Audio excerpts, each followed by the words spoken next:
So how do you know if somebody's illegally parked?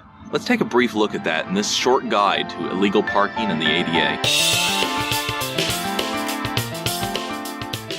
You probably encountered videos before watching people get enraged over illegal parking in accessible spaces, so on and so forth. But have you ever really taken the time to understand what exactly is illegal parking? What are the requirements of accessible parking stalls? And what exactly does it mean to be illegally parked? Well, that's just a few of the questions that we're going to answer today. So how are you, in your own community, going to be able to spot illegal parking? Let's take a look at what actually defines illegal parking. And more so, let's start with the actual spaces themselves. So we can look at illegal parking as somebody who parks in an accessible space but does not necessarily meet the qualifications to park in that space. But how do you know if that person is actually qualified or not? They're going to have accessible signage. This is one example of that accessible signage. This is an accessible parking sign.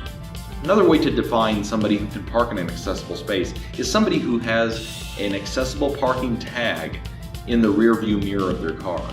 The ADA itself has very strict codes to follow. However, there are city ordinances to follow as well, which do take into account minor variations in ADA and other federal regulations. One thing that can define an accessible space is it's adjacent to an access aisle.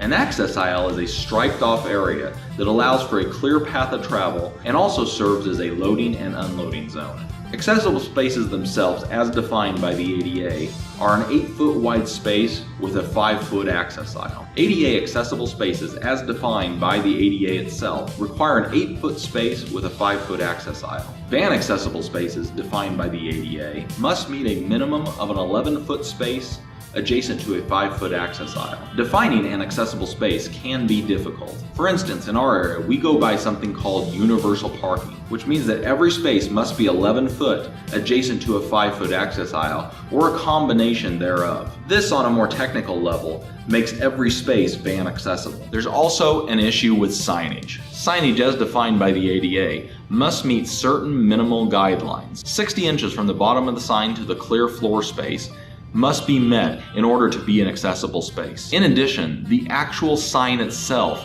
may vary in certain localities. One of these minimal requirements is that the sign be blue with a white background, as seen here. Oftentimes we get asked, is the actual accessible sign required to be painted on the space? Sometimes yes, it is required, sometimes no, it isn't. The ADA does not make a provision for the actual painted sign itself. However, certain city ordinances or state laws may make minimal requirements for the accessible symbol painted in the stall. Curb cuts are equally as important because it defines the point of travel between an access aisle and the actual sidewalk itself.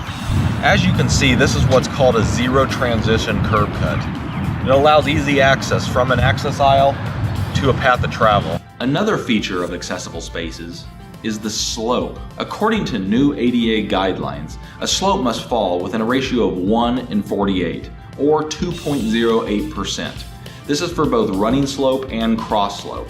Now here's something we see quite often. What happens if you have an accessible aisle, an accessible space, but you're missing the accessible signage? Is that space still accessible? No, only spaces that have the designated signage themselves are accessible. So this is how you can spot accessible signage in your area, and how if you see somebody who you think is illegally parked, you should be able to identify if they are actually parked illegally. Check out some of our other ADA videos and make sure to subscribe.